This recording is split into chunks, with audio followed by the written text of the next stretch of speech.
ఓం సాయిరామ్. శ్రీ సాయి సచ్చరిత్రం. బాబా యోగాభ్యాసములు. సాయిబాబాకు సకల యోగ ప్రక్రియలు తెలిసి ఉండెను. దౌతి, ఖండయోగం, సమాధి మున్నగు షడ్విధ యోగ ప్రక్రియలందు బాబా ఆరితేరినవారు. అందులో 2 మాత్రం ఇక్కడ వర్ణింపబడినవి.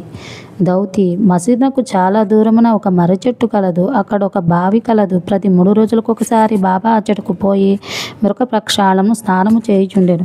ఆ సమయంలో బాబా తన ప్రేగులను బయటకు వేలాడగక్కి వాటిని నీటితో శుభ్రపరిచి పక్కనున్న నేరేడు చెట్టుపై ఆరవేయుట షిరిడీలోని కొందరు కండ్లారా చూసి చెప్పిరి.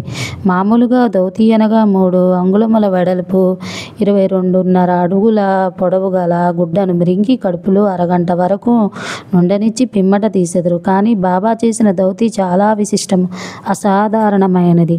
ఖండయోగము. బాబా తన శరీర అవయవములన్నీ వేరు చేసి మసీదు నందు వేరువేరు స్థలముల్లో విడిచిపెట్టేవారు. ఒకనాడొక పెద్ద మనిషి మసీదుకు పోయి బాబా అవయవములు వేర్వేరు స్థలమందు పడియుండుట చూసి భయకంపితుడై బాబాను ఎవరో ఖూనీ చేశారనుకొని గ్రామ మునసబు వద్దకు పోయి ఫిర్యాదు చేయ నిశ్చయించుకొనెను. కానీ మొట్టమొదట ఫిర్యాదు చేసిన వారికి ఆ విషయం గురించి కొంచెమైనా తెలిసి ఉండునని తననే అనుమానించదరని భావించి ఊరకుండెను. మరుసటి దినం అతడు మసీదుకు పోగా బాబా ఎప్పటి వలె హాయిగా కూర్చొని ఉండుట చూసి ఆశ్చర్యపడెను. ముందు దినము తాను చూసినదంతయు భ్రాంతి అనుకొనెను. చిరుప్రాయం నుండి బాబా వివిధ యోగ ప్రక్రియలు చేయుచుండెను. వారి యోగస్థితి ఎవరినీ అందుబట్టనిది.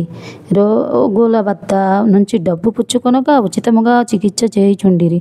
ఎందరో పేదలు వేదార్థులు వారి అనుగ్రహం వల్ల స్వస్థత పొందిరి. నిస్వార్థముగా వారు చేయు సత్కార్యముల వల్లనే వారికి గొప్ప కీర్తి వచ్చెను.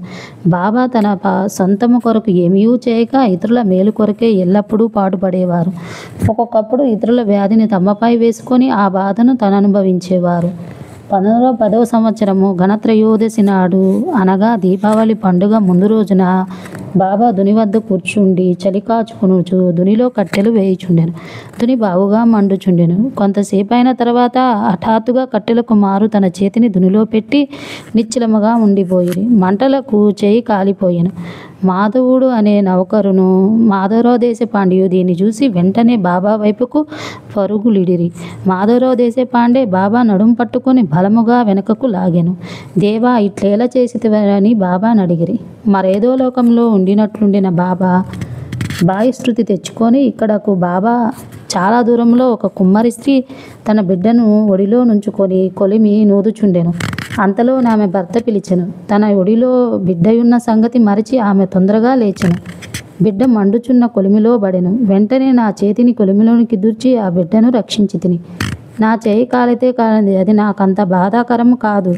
కానీ బిడ్డ రక్షింపబడెను విషయం నాకు ఆనందం కలుగజేయుచున్నదని జవాబిచ్చెను.